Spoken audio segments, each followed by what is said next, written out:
Yeah, Talaman, Geek Talk. Let's enjoy the show. Talaman always got a plan. Geek Talk is popping where it's really at. Represents geek culture, homie got structure. Sometimes it's vulgar, screw cats culture. Feel like Luffy, smart to say the least. Loving One Piece, man, really loves to eat. Everybody knows the show is really is Talaman. You know what time it is. Let's go, Geek Talk.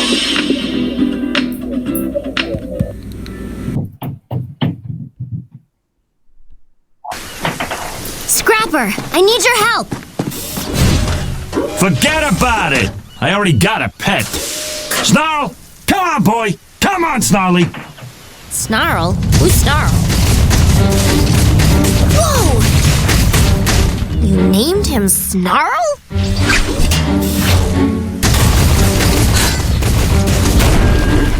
Well, I was gonna call him Slag, but I think he took it as an insult. So. Hello and welcome to another episode of Geek Talk with Tyler. As always, I am your host, Tyler. Today I'll be joined by recurring guest, fellow podcaster, and Geek Talk of Tyler Hall of Famer, Dan Lenane. How you doing today, Dan? I'm good, Tyler. How's it going, man? Going pretty good. Before we go any further to our topic, would you like to tell the audience a bit about yourself, who you are, what you do, and where they can find you? Yeah, sure, man. I appreciate it. Yeah, so my name's Dan. I host the Rock Nerd Radio Show as part of the Hudson River Radio network of podcasts, but you can pretty much get it wherever you listen to your podcasts, Apple, Spotify, iHeart, whatever. We're all over the place. But aside from doing the podcast, which I'm often joined by a friend of mine, a guy named Vinny.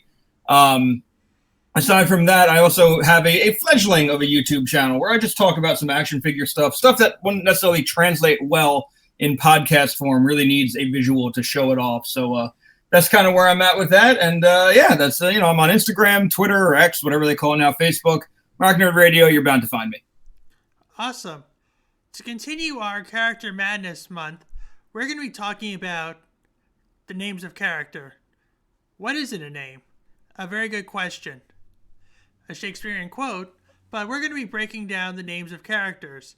Names that are obvious choices for characters, like your Batman, your Superman characters, or Hulk's characters whose names had to be changed for either translation purposes or for doesn't exactly follow proper procedures for one reason or another, or names that were miscommunicated for one reason or another.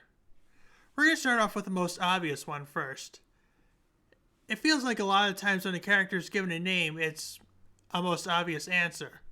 Like, DC has done this more times than I can count, with characters like Batman, Flash, Superman.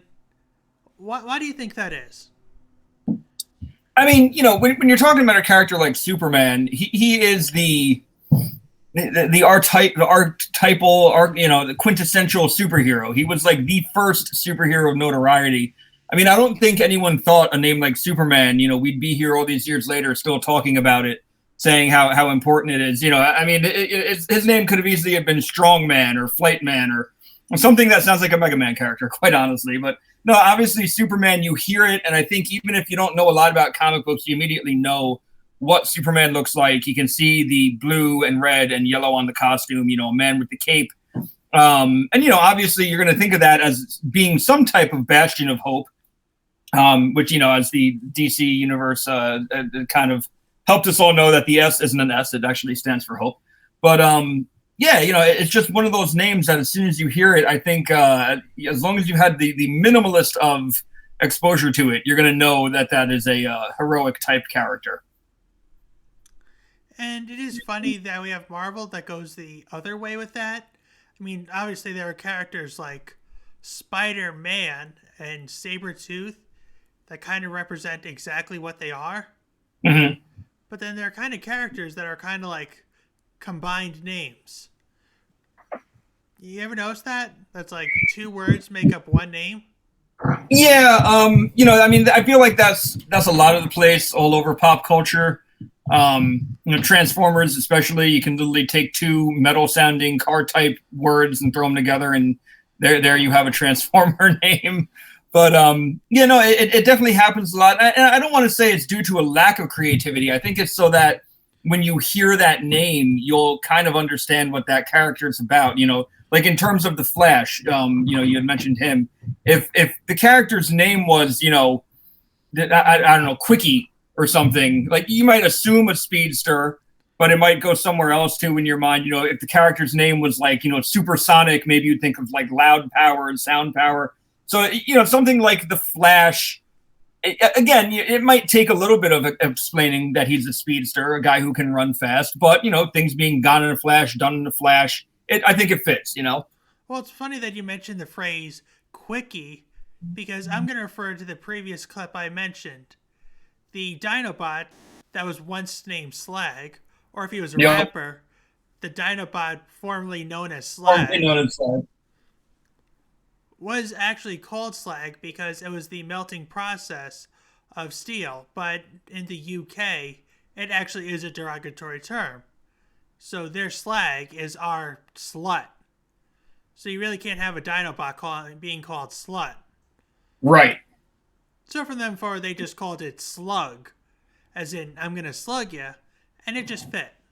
Plus it continues with the other S Dinobot characters, unless you're Grimlock. He's too important to, of course, be called anything but S. But of course, him Grimlock, him King. But now that I think about it, that also kind of goes with a two-let naming bit, doesn't it?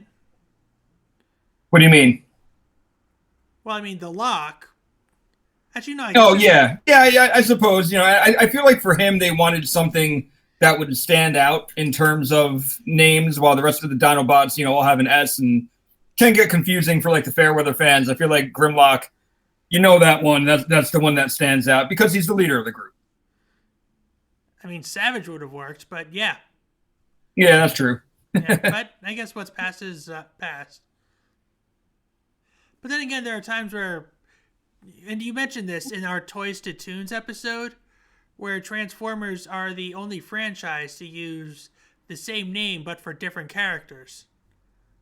Yeah, I want to say, I don't want to say the only one, but definitely one that comes to mind. Well, I mean, Marvel has done it, but usually when Marvel and DC have done it, but when they do it, it's more like a passing the torch thing or a new incarnation. Like, there have been 3 different Cheetahs, right? But they're all following the Cheetah-esque theme, or there have been 3 different Flashes, but they're all really fast. Or there have been 3 Green Lanterns from Earth, but they're still part of the Green Lantern Society. Yeah, part of the core. Yeah, it's definitely one of those things. Normally in a thing like Marvel or DC, just to focus on them for a moment. The name kind of stays with what the character is. If a villain dies, another one takes up the mantle. They're not going to be a radically different. They might be a different personality, absolutely, but like there have been a couple different Venom hosts. It doesn't mean that all of a sudden one is like a gun-toting, armor-wearing, like I don't know, like half cyborg, half human type thing. They're all kind of your man in symbiote costume, or person in symbiote costume. So it Transformers is definitely the one where, because there have been so many Transformer universes, where they aren't all connected. They are separate, in its own multiverse, I suppose you can say.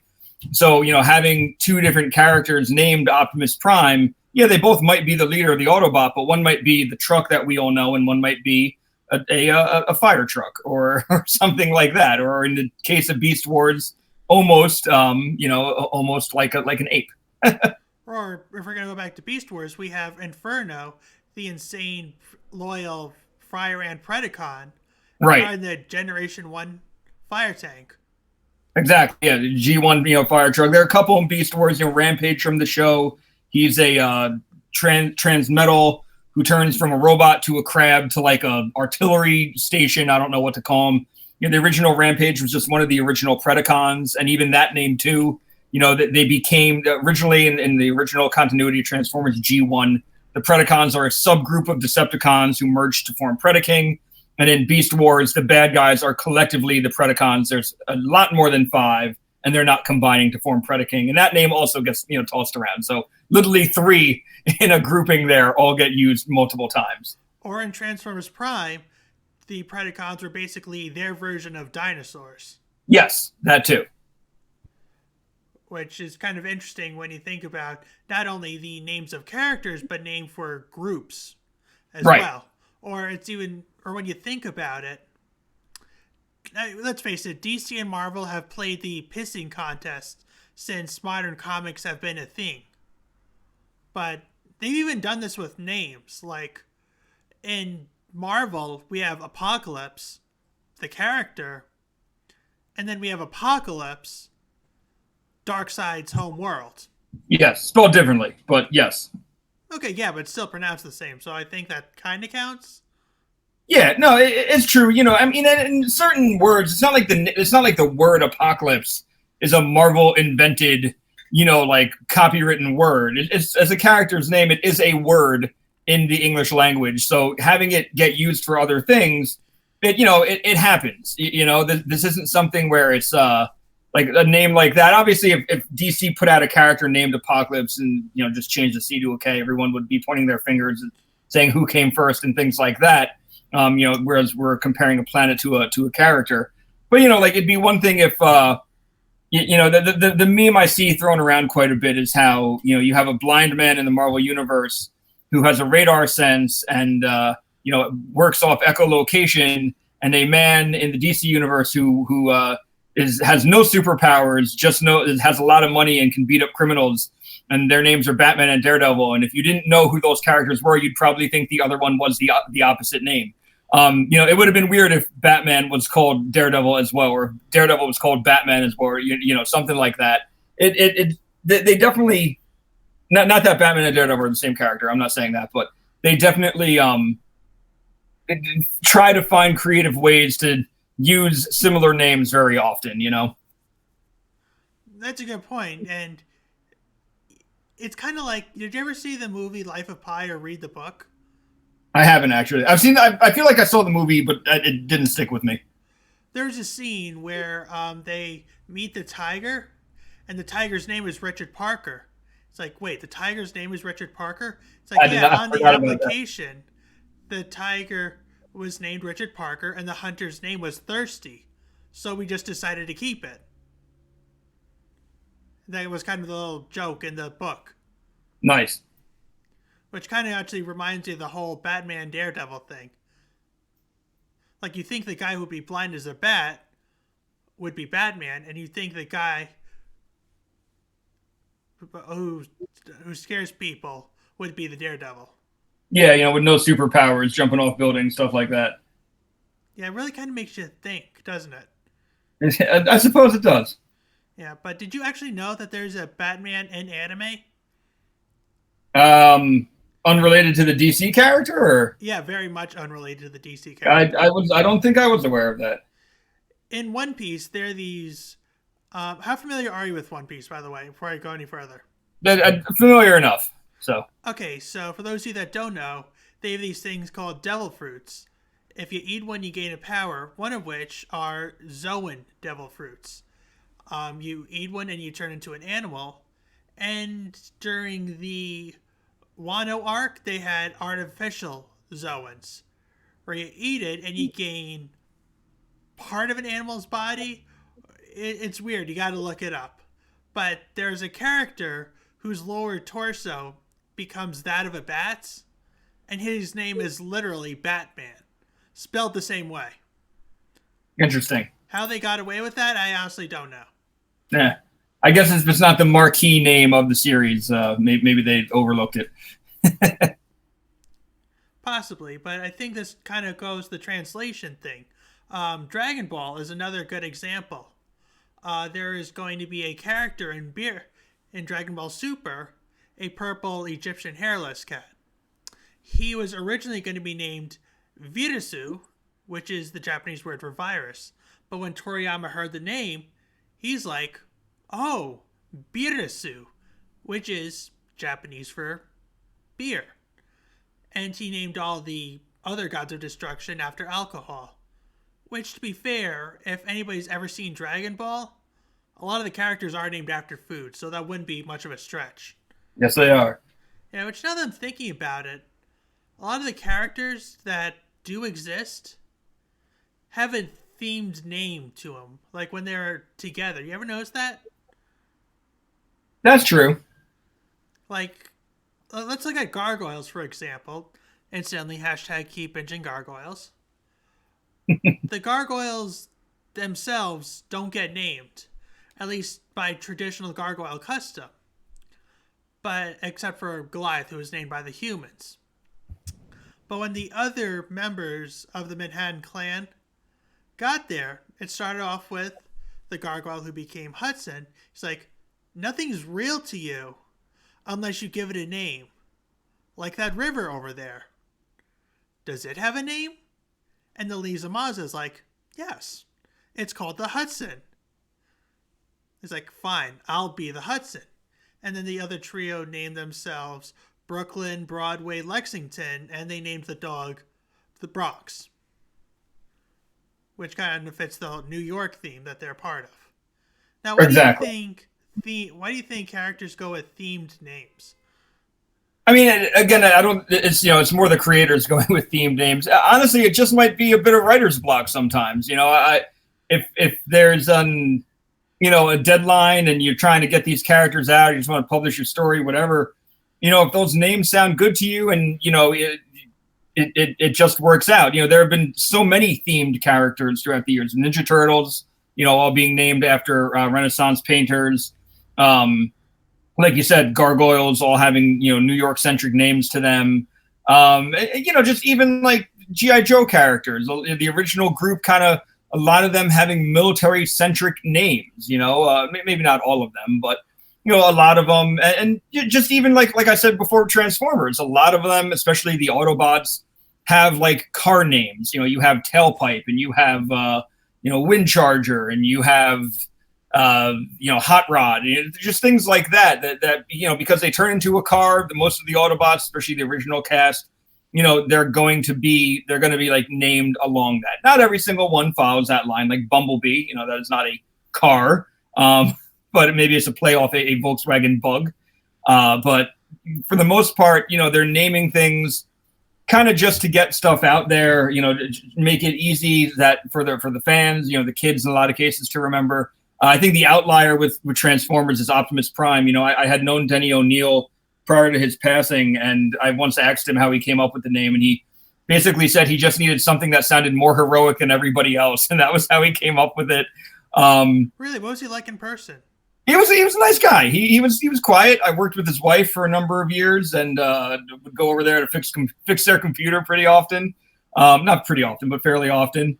And I wouldn't take money from him because they were just, very nice people. So he'd always just give me comics. But as I was fixing stuff or uploading, files or downloading programs for him, we'd sit and we'd chat. And, literally his office where I was fixing his computer was the room that like the DC decided, okay, we're going to have Bane break Batman's bat, so kind of just like cool to like talk to him and find out like all this historic stuff, comic book wise at times. Oh, Bane's another good example.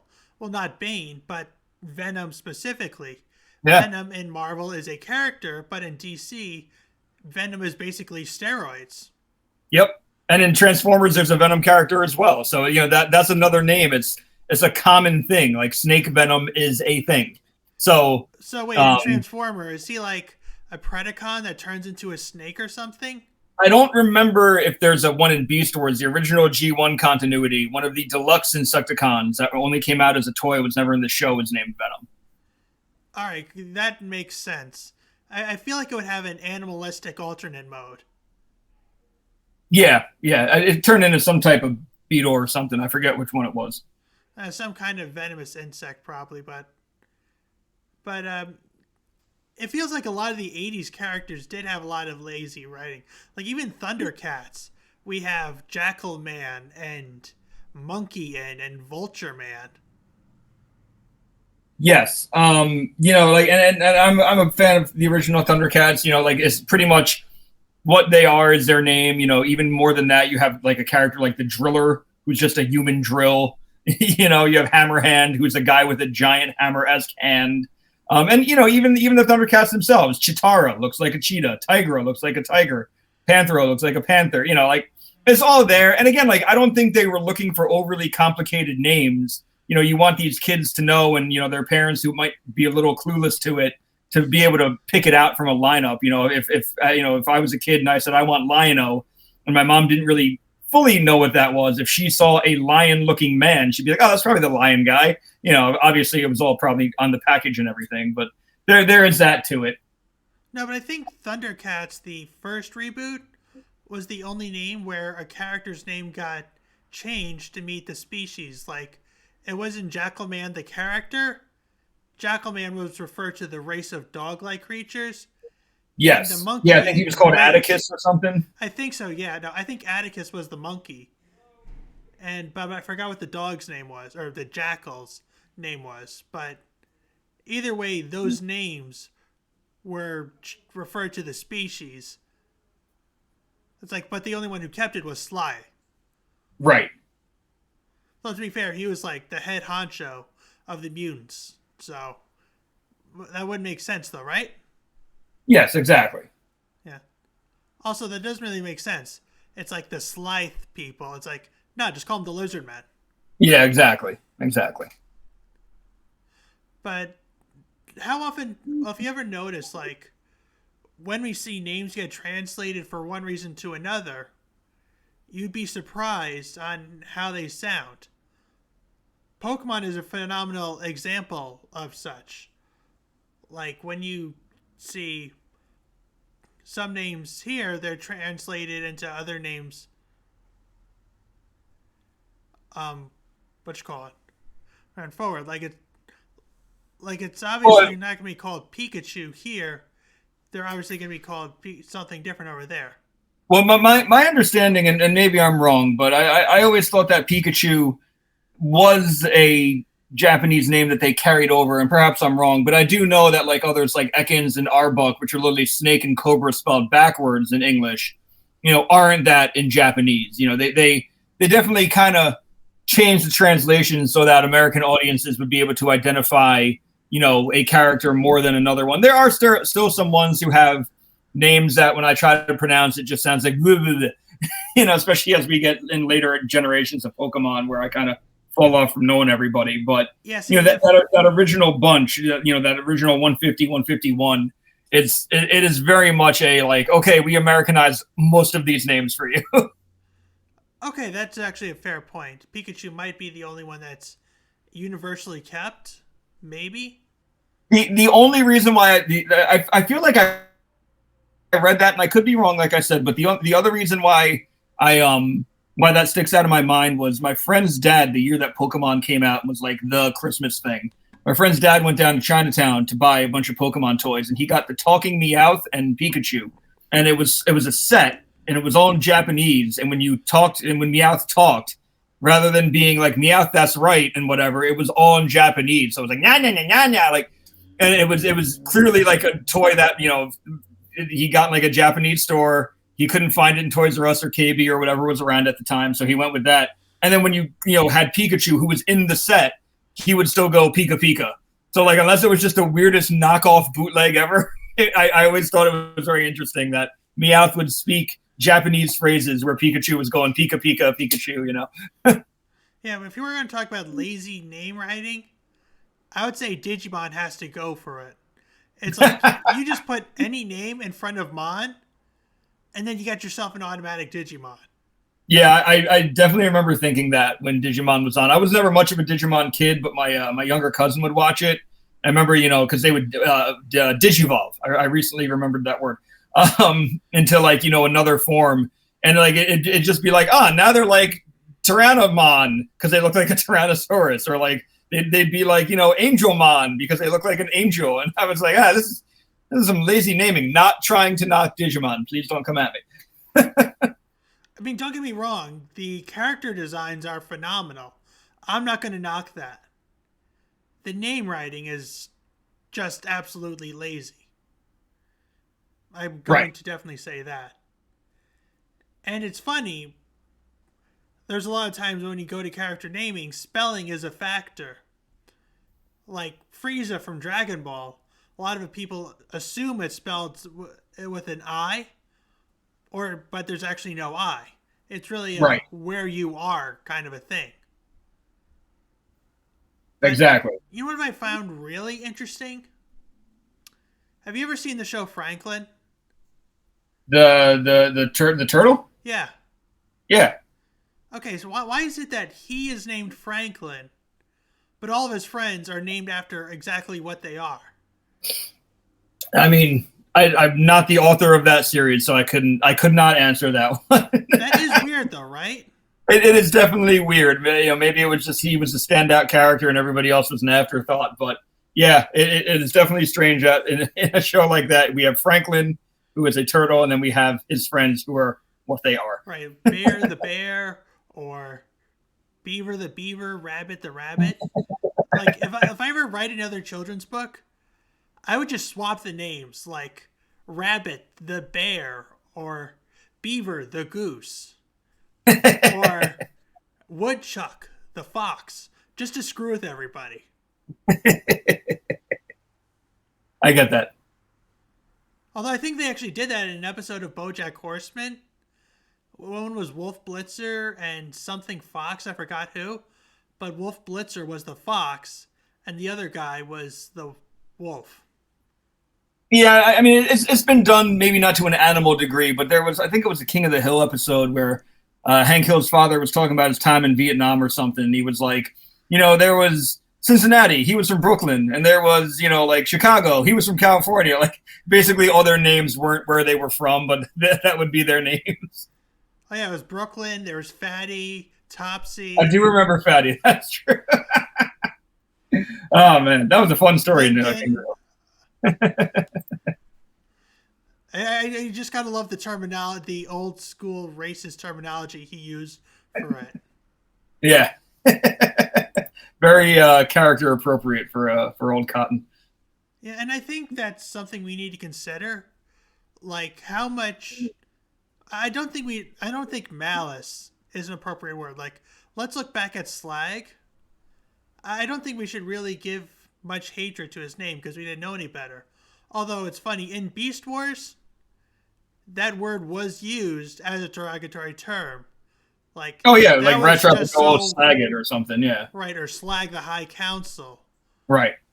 But then it actually was revealed to be a derogatory term. Yeah, I mean, you know, I think I feel like with this stuff sometimes, you know, I'm not going to say that it was right what past generations have done, but if it was part of the vernacular back then, I don't feel like, you know, 20, 30, 40 years later, we can really say like, oh, it's so terrible. Like, all right, you might not agree with it, and that's why they make these changes, and I feel like that's appropriate. But I do feel like people sometimes freak out a little too much about where things were called in the past, and you know, like now you just update, you know, your vernacular. That's really what it comes down to. It does, but I mean, well, you can only change it so much. I mean, obviously, we're not going to call a character N-word something. It's like, right. No, it's never going to be that bad. Right. And honestly, if it wasn't a overseas thing, there's a good chance we would have still called the Triceratops slag still. Exactly, because in the States, like that is just a, you know, like a metal waste byproduct. You know, it was England that ruined it. You know, we beat them in a war. We shouldn't have to adhere to them. Yeah, you would think, but nope, they ruined the name of a perfectly good Triceratops. It's all good. It's all good. Yeah. Does slug sound better? I mean, either way, it's official. But does slug sound better? I remember the first time it happened. I just remember looking at it on the paper and being like, "What?" You know, I mean, it has a couple meanings, like you said, like to punch somebody, you're slugging somebody. But there's also like, you know, a slug from like a cannon or a gun or something. So I think it still kind of fits that somewhat violent motif that the Dinobots have going for them. So it's not the worst, you know, egregious change in my book. But at the same time, if I say slag when I'm referring to the character, I'm not going to sit here and go, oh, God, I'm sorry, I mean slug. Like, you know, people know who you're talking about at this point. I feel like there was like a month on the internet where people were really heated about that debate, and then it just kind of went away with everyone being like, I'll just call him whatever I want to call him. You know, like I could sit here and call him like Rainbow Turtle Maze if I want to, and that's, you know, that's just what I choose to call him. He's not real. Fair enough, but I mean, where exactly a lot of the names that do exist, where they do come from the Latin language, or I guess That's true. any other pre-existing language. Like, I cannot tell you how many lion-based characters have Leo in their name. Right. Or back to Transformers. Let's look at all the Scorponauts that transform into, what a surprise, Yeah, Scorpion. Scorpions. Generation 1, large building-sized character that transformed into a Scorpion. Yep. Predacon from the Beast Wars cartoon, dim-witted second in command, Scorpion. Transformers the movie, what do you call those things? The deployables? I mean, it was like a scout in the original movie, that original Scorponok, you know. The figure had a robot mode, quote unquote. It was just kind of like he was standing up. But, you know, I mean, in the Rise of Beast, they had new Scorponoks as well. Like, they were just like cannon fodder soldiers, essentially. Yeah, it just feels like it's one of those terms that's passed along to anything, but the main central thing is that they all have Scorpion alternate modes. Right. I mean, it's not like you're going to call Scorponok to a Autobot that transforms into a butterfly or something. Exactly. You know, and like you said, you know, the names are, for the most part, appropriate. You know, whether it be Transformers or Ninja Turtles or Gargoyles, you know, especially when it comes to like bad guys, I always felt like, you know, they get to have really cool names, and it's you know, it's a name that kind of, for the most part, I'm not saying every single character ever, but kind of tells you what that character is about. You know, like in terms of Transformers, you know, you have something like Starscream. All right, you know, what could that be? You know, you think of stars, you think of flight. He's a plane. Okay, Thundercracker, Skywarp. All right, fine. You know, the sonic booms and stuff like that. So you have your jets. You know, as I said, it's not always going to be the perfect name. There are definitely some names that you think of and you're like, wait, what? But for the most part, you know, they're kind of on there. Like Astro Train, I think, is my favorite one. It's literally Space Train, and that's what he is. He is a train that turns into a space shuttle that turns into a robot. Name-wise, I've always liked Blitzwing. Blitzwing's a great name too. I mean, you know, that is like heavy, like German military sounding name, and you know, you throw the wing in there as well, and he's a tank that turns into a jet that turns into a robot. Honestly, one of my favorite Decepticons of all time. I just love his design, and just always had cool figures, even if one of the modes always kind of suffers because of the triple transformation that has to get lumped in there. Are we talking toy-wise, or are we talking, like, actual character-wise from the series? Oh, I'm talking toy-wise. I mean, you know, the nice thing about a cartoon is that you can just draw however you want it to look. You know, especially with the original kind of couple years of Transformers, they were drawing characters that didn't necessarily line up to how the toy looked. You know, that is why you get, like, the original Ratchet and Ironhide essentially being headless figures, because they were meant to be like Diaclone piloted mechs or something. But in the show, you have fully fleshed out, you know, characters. So, you know, it's, I feel like it was easy to kind of fudge it in the original cartoon to make things look better. I feel like now they design the characters with a very much brain in mind of like, all right, how is this character going to look when we make a physical toy of it? Will the transformation, robot mode, and vehicle mode all look as good as we're animating it to look? So I feel like now that's become kind of something they focus on, where maybe prior to Beast Wars, maybe even a little later, that might not have been a thought. Well, actually, it kind of was. I mean, granted, Tigertron was essentially a recolorization of Cheetor. Yeah. But Black Arachnia was originally supposed to be a recolorization of Tarantulas, but then she was eventually inspired by an exotic Asian dancer to give her more femme fatale look. Right.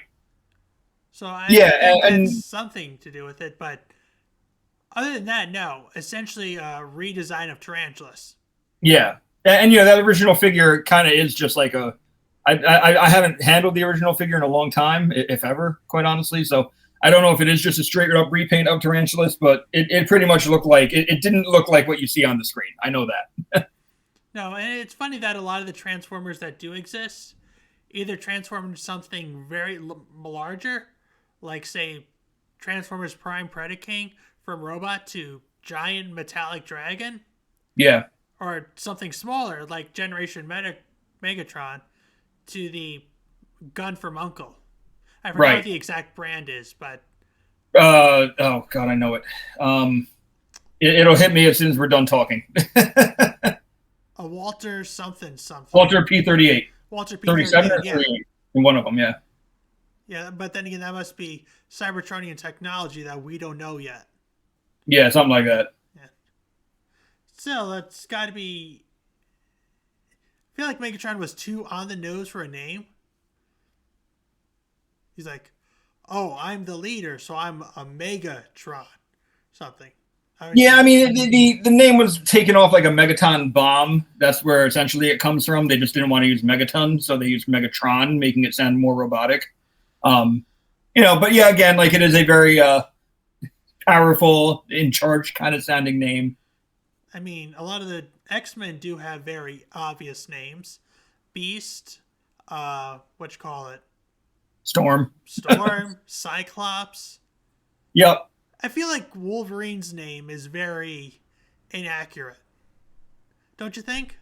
Yeah, I mean, Wolverines aren't exactly friendly, so Well, for starters, Wolverines don't have retractable claws. right, and that's where I was gonna go. So, like, in fierceness, the name kind of matches. You know, they aren't exactly big animals, so you have a character of short stature. Wolverine's not very big in the comics, and then they, you know, cast Hugh Jackman, who's like 6'4". But you know, yeah, like they don't have retractable razor sharp claws. I'm sure they have sharp, you know, talons in their hands, claws in their hands. But Like, yeah, if anything, I felt like Sabretooth and Wolverine's name should have switched because Sabretooth has somewhat retractable claws, just like Wolverine's do. yeah, But you big know, guys can retract their claws. yeah, you know, Sabretooth, that's another one. It's a good name, and you hear it, and you're going to think like a wild, vicious kind of character. You might think a little more cat-like than what Sabretooth is, because he is, after all, a person who, you know, a lot of that like hair and stuff they've kind of confirmed is more his costume than his mutation, like his, you know, big mane behind him and stuff. But still a great character. Always been a fan of Sabretooth. Yeah, really kind of messed up that he tries to kill Wolverine on his birthday, though. Yeah, that's the current story that's going on. I've been enjoying that one. Yeah, but Magneto, it's like, gee, your name is Magneto. What can you do? Oh, I know. You can obviously bend metal. Yeah, and again, you know, like as I said, I think, you know, you're just, especially when this stuff was being created, I don't know if, you know, everyone ever thought it would be the media giant that they have become today, especially, you know, Marvel and stuff. But you know, they were just writing books to get their paychecks, you know. So you have these characters with these goofy names like Magneto and the Blob, you know, and Juggernaut, and you know they're just, you know, pretty much what they say. Like Blob is a large man, you know. Juggernaut is an unstoppable being, like a powerful, unstoppable being. Like, you know, now, you know, here we are, however many years later, and it's like, oh, that's the name we're going with forever, you know. And like, you can't change that stuff, you know. If tomorrow someone turned around, there have been X-Men characters who have had multiple code names, but you know, they're mostly not the most well-known ones. If, you know, tomorrow Marvel puts out that Wolverine from now on is going to go, you know, call himself Wolf Cub, people would riot. You know, like especially when a name has been so established for so long, it's hard to just kind of change it like that, you know. I do, and you know, this actually does bring another thought to mind. There are a lot of already existing names out there, but a lot of times when people tell stories, they already use existing names or even existing characters. Like, let me ask you something. Are you currently watching Hello Boss or Has Been Hotel by VisiPop? I honestly haven't seen either. I shouldn't say that. I haven't seen a full episode of either. I've seen clips, and it's not for me. Okay, well, fair enough. But a lot of the characters are named after religious figures. Lucifer, Asmodeus, Beelzebub, Mammon, just to name a few. Right. So my question is, when we're naming these characters after previously existing characters, should we have the same image that these are just the same characters, or is it just lazy writing that we're going to be using, like, say, I don't know, oh, it's another Christmas story with Santa, or it's just another Halloween story with Dracula or Frankenstein's monster or something? Well, I mean, I feel like that's when you kind of start moving into the territory of like these established characters that, you know, don't necessarily belong to, you know, to anybody.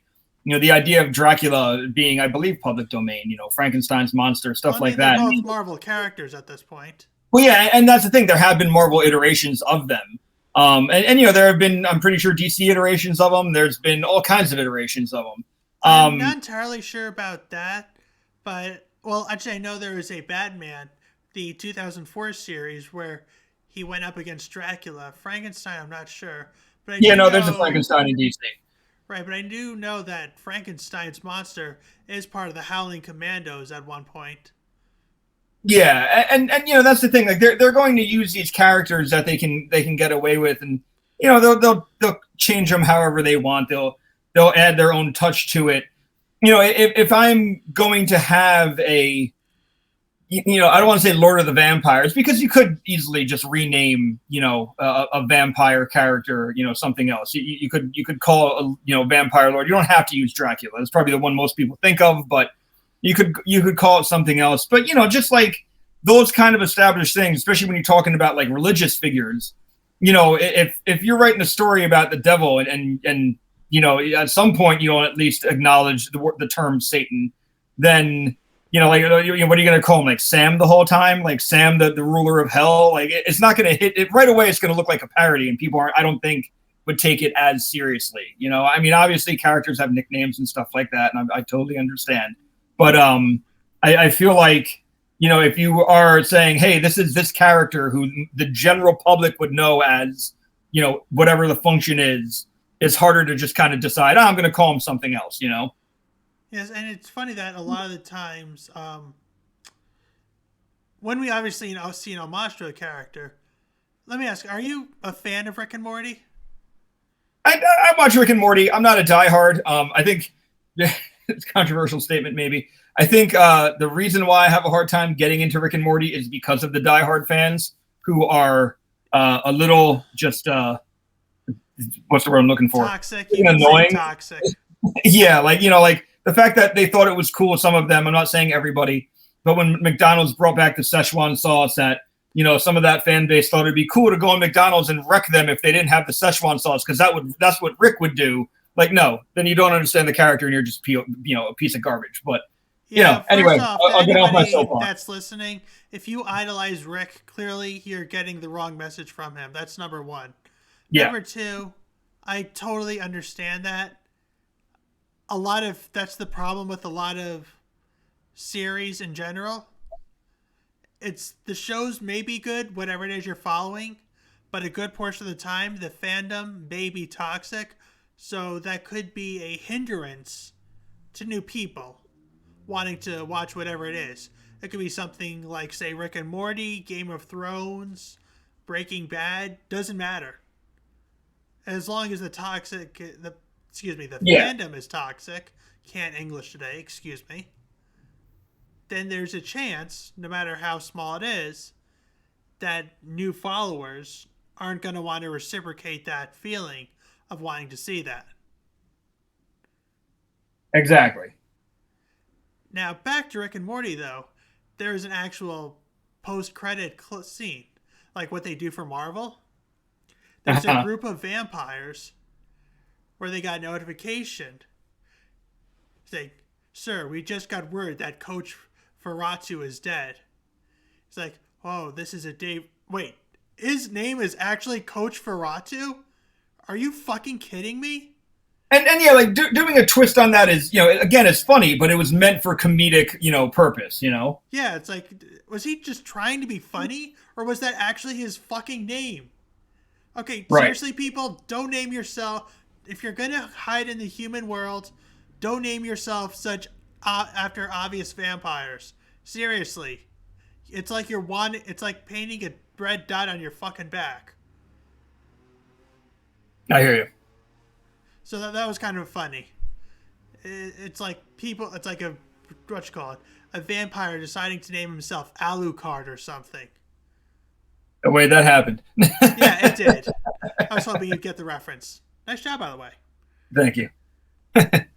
But even then, if you're going to name a character in homage, a lot of times anagrams do exist. That's true, too. Helsing did that perfectly. They still created their own vampire. Guns, which, as if vampires weren't deadly enough, he wields guns. Right. You know, there are good ways to do it. You know, Alucard being a great example. You know, I honestly wasn't even thinking of him. So yeah, like I don't want to say it can't be done. I just feel like it is difficult to get it done. Right, or what you call it, when a character is being cloned, it feels like a lot of times when you see a character that's cloned, like again, we're going to bring up gargoyles. It was what was it? Anagram. That was it. Right. Goliath. Yeah, it was like backwards Goliath, right? Right. His clone was named Thalog. Right. But then a lot of the other times when you see a character being cloned, it's just lazy. It's just 1, 2, 3, 4. Right. Unless it's Gravity Falls, in which Dipper named his first clone Tyrone. I remember that episode. That was a good one. That actually was a good episode. Remember Paper Jam Dipper? I do remember Paper Jam Dipper. Poor Paper Jam Dipper. It's funny, Disney never managed to bring good shows like that. Think that and Owl House might have been their last best shows. Yeah, you know, I feel like each show finds this kind of niche audience. With Gravity Falls, you know, my understanding was that it was also a very involved online community that would seek out those Easter eggs, and you know, whether it be on Reddit or you know whatever, would post about them. And I do remember seeing an interview with the show's creator and saying that he'd be surprised at how fast people found you know some of that stuff. It's not to say that they won't have that success again or haven't. I think it's just you know, especially if you're involved in that, it feels like you know maybe they haven't hit the mark for you necessarily. True, but again, this is the age where I don't want to say this is woke or cancel culture, but I think it's not exactly the 80s or 90s anymore. Times are changing. Like, even the characters' names are changing. They're a little more inventive. Even in a rebooted world. Yeah.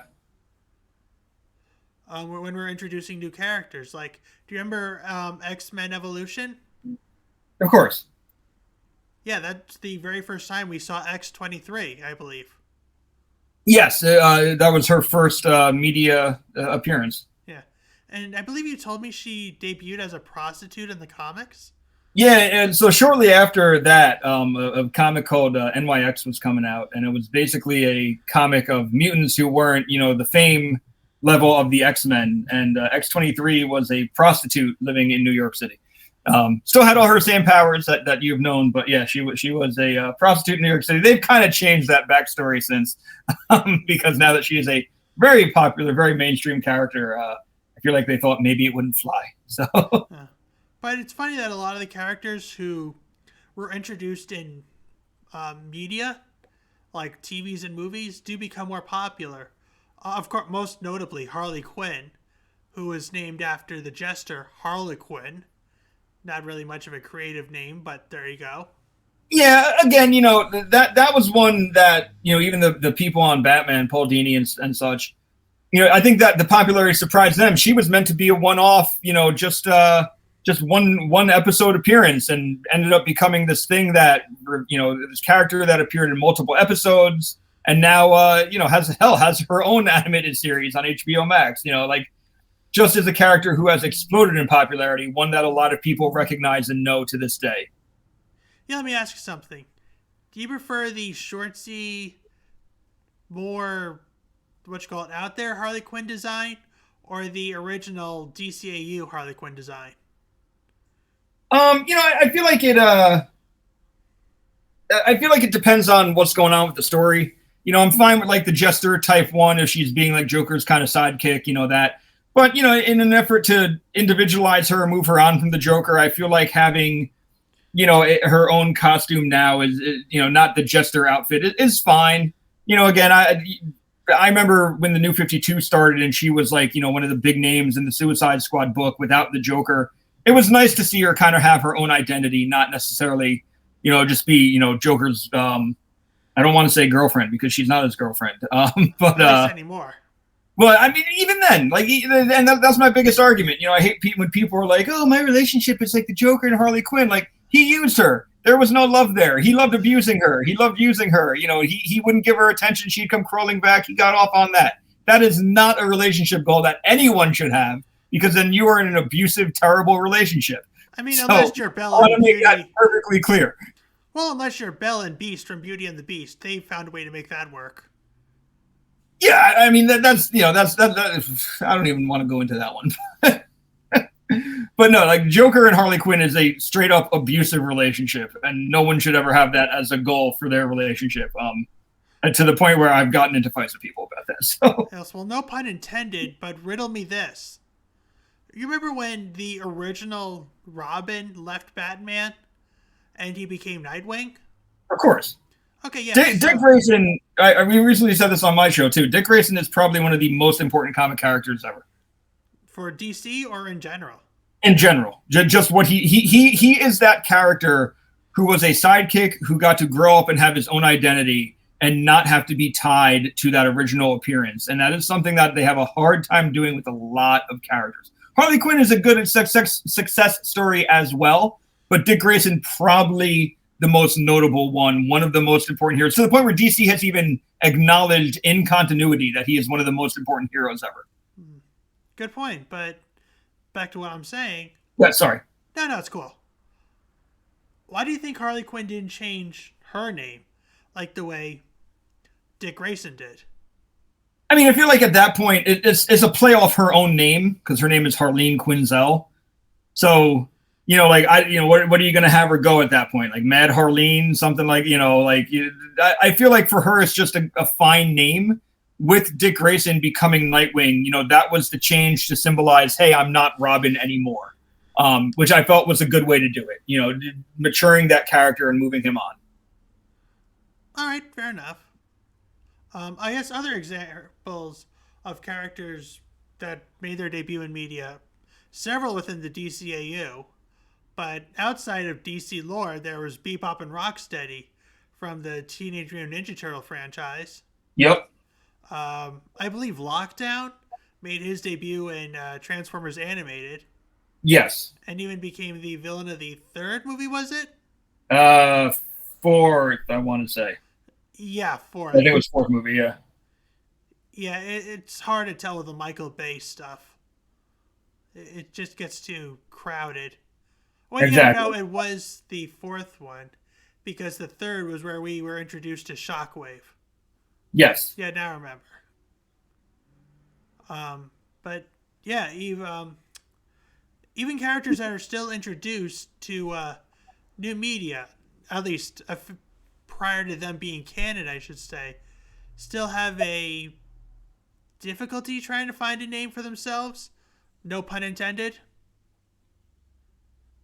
Well, how so? Like so? Yeah, no, I mean, I'm sorry. I get what you're saying. Not every original character on a TV show, or you know, in some media, is necessarily going to make the jump to other forms of media. You know, it's just something that happens. You know, not the audience isn't going to connect with every character every time. You know, I think as you know, just even as far as like writers and creators go, you know, somebody might push something thinking that it's going to be the breakout character, and the audience just doesn't mesh with it. You know, I even just, you know, my own personal experiences, like the new Masters of the Universe show that's on Netflix. They introduced an original character named Andra in it, and you know she's very present in the first series. In the second series, Masters of the Universe Revolution, she's there again to the point where at the end she's in a place of power. And the whole time I'm just sitting there like, I don't care about this character at all. Like, it's cool that you want to, you know, give her all this power, but like, I don't care. Like, and that's just the way I see it. Maybe there are people out there who are, like, no, she's the best and she deserves it. But, between myself and the, smattering of people I've talked to about Master of the Universe, everyone's like, I don't understand the push for Andra. So, like an original character created for the show really prior to this iteration of Master of the Universe had no existence as far as I know. And, it's something that seems to be getting a big push, but I'm not going to watch Andra in the Masters of the Universe. Like I just don't care. Fair point. It works. Both people, whether it's a talking rhino and warthog, a psychotic clown sidekick, a bounty hunter, robot transformer, or a Wolverine clone, to a... What exactly was your role in that series? I haven't finished it. In which one? The one you just mentioned. Oh, Andra? Yeah. Yeah, I mean, she was like Teela's friend in the first Master Universe in Revelation. And then by the end of it, did you finish the first one, or? I believe... Was that the one where Mark Hamill was Skeletor. Skeletor? Yeah, he reprises the role in the second one. But, by the end of the first one, Man-at-Arms is stepping down from being Man-at-Arms, and they make her the new Man-at-Arms. Like it's a title, essentially, not like a code name. And So wait, hold on. Would it be Woman at Arms? Or is it... I mean, they never addressed it as such. They kept calling her Man-at-Arms. I don't know, if that's them trying to like break down gender boundaries. The title didn't bother me. I had no problem with that. But by the end of it, it was like, oh, because she like invented a couple weapons. Now she's new Man-at-Arms. And then when you watch Revolution, which is still kind of fresh, so I don't want to give it away, they just keep pushing her to where it ends with like her being like, hey, now this. And I'm just like, what? Okay. Give me more Horde. That's all I want. Well, the term King of the Pirates is unisex by One Piece lore. So, hey, I guess Man-at-Arms can be unisex by He-Man lore as well. There we go. Like, that doesn't bother me in the slightest, so. No, but I guess it's funny. What I've noticed about a lot of name characters, even by traditional names, I say traditional by American standards. When you see a guy's name, you'll obviously see a more feminine version of it. Like your That's name, true. Dan, we have Danielle. Or Mike, we have Michelle. Or when we have Pat, we have Patricia. Right. But when we have a female name, we almost never see a masculine version of that. Why do you think that is? I wouldn't say never, because like, you get things like Angela and Angelo, Josephine and Joseph. I don't want to say one version necessarily belongs to a gender versus the other. And then you have names that work for both. Like I actually knew a guy named Alex who was dating a girl named Alex. So I feel like some names, I don't want to say that, it belongs to a, one gender or the other or non-gender. Okay, but when you think of it, you would think this type of person would have it, right? What do you mean? Well, okay, like when you hear of Kelsey, you would think that would be a more feminine name, right? Oh, there are definitely ones that sound more effeminate or masculine. And, again, that doesn't mean you can't name it. I know that I know a number of women named Logan. And to me, my brain immediately slams to Wolverine when I hear the name Logan. Yeah, mine too. Like the first time I heard it, somebody said, "Oh, this is our daughter Logan," and I went, "Daughter?" Like to myself, not out loud because I'm not a terrible person. But like it's something that happens. Like at the end of the day, people are going to name their kids whatever they want to name them. And honestly, we're at a point in society where people will change their names if they feel like they need to. So, I will call you whatever you want, so long as it makes you happy and doesn't offend anybody else in the process. Hey, call me whatever you want. Just don't call me late for dinner. Exactly. But are there any characters whose names you feel really stood out? As a kid, I'm just thinking back to like cartoons of my youth and stuff. I definitely always kind of liked it. It made it clear who somebody was based on their name, and I liked that bit of clarity. But as I got older, and there were other names that maybe didn't always give you a clear insight as to what things were. The name Hordak has always stuck with me. Like you might think of a horde, and yeah, he led the evil horde, but his name is like Hordak. Like that just, it sounds like a cool name. It sounds like a menacing name to me. We already mentioned Megatron. You know, that's a name that always kind of stuck out.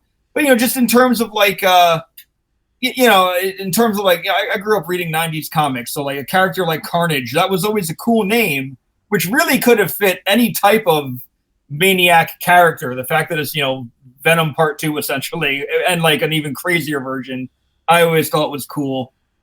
But, you know, every now and then I'll hear a name and I'll just be like, man, that's a cool name. Like the DC character KG Beast, just being like a play off KGB. I always thought that was just a cool way to name somebody.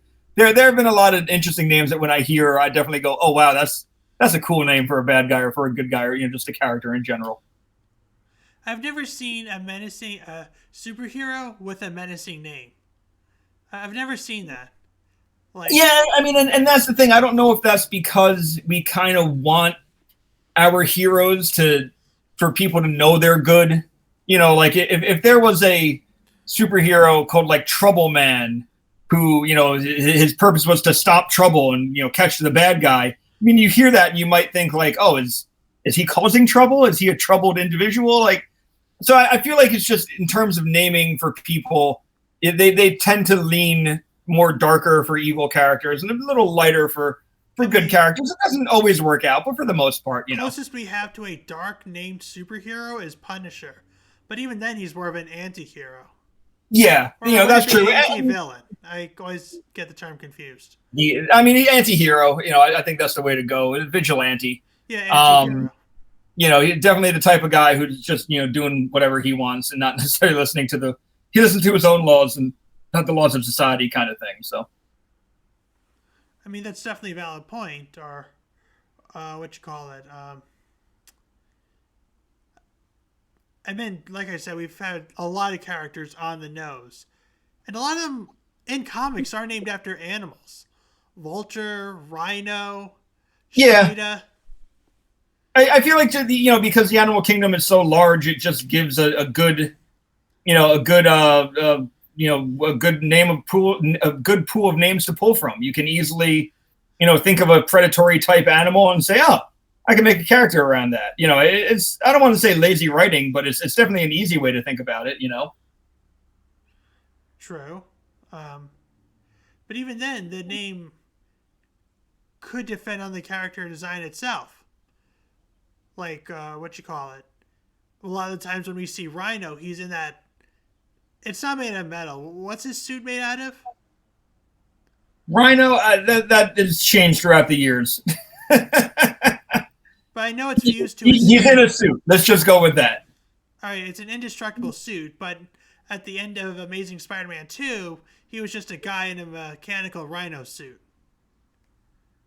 That, yeah, and you know, there have been iterations like that too, where it is a mechanical suit. And I'm talking different multiverses, but for the most part, like we've been saying since the beginning, like the character Rhino is always going to be a rhino humanoid. You know, it's not going to suddenly be, you know, a chimpanzee. You know, it's always going to be a man with some type of rhino, you know, costume or garnishment. Or if we're going to talk about multiverse, we always thought Cartman was a fat, white, racist piece of shit in South Park. But if we go to the Pandaverse, she is a female black character. Of course, to be fair, it's a Pandaverse, and they're literally parodying it. And if you haven't seen it on Paramount Plus, I definitely recommend it. I will eventually check it out. I'll add it to my list. Definitely do so. It's basically how all the characters are getting recolored to POC characters. Interesting. That sounds like it could be problematic. Oh, it was, but it was also hilarious at the same time. They really ripped Kathleen Kennedy a new one in that special. Oh, right. Especially with how she treated Indiana Jones. Mm. But speaking of which, how familiar are you with South Park? Definitely watched it when it first came out in the late 90s, but haven't really kept up with it in 20 years. In a more recent episode, they actually did change, and I air quote that, Token's name. For the record. Oh yeah, would they end up changing it to? Okay, so they changed it while simultaneously not changing it. Here's the catch-22 on this one. They changed it from our point of view, but they didn't change it by their point of view. So by their point of view, it was always Tolkien, as in the guy that wrote Lord of the Rings. Oh, okay.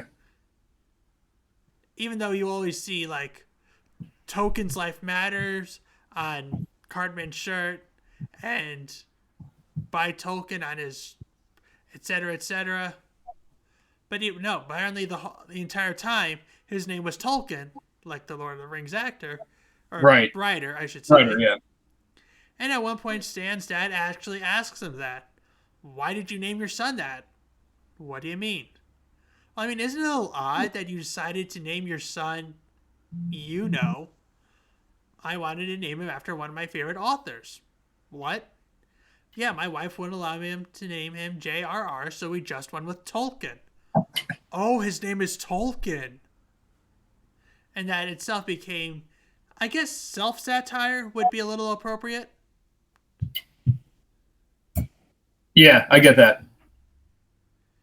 So we've definitely went out of our way to discuss how characters are named, characters that have been changed through time by their names, character names that have definitely stuck out for one reason or another.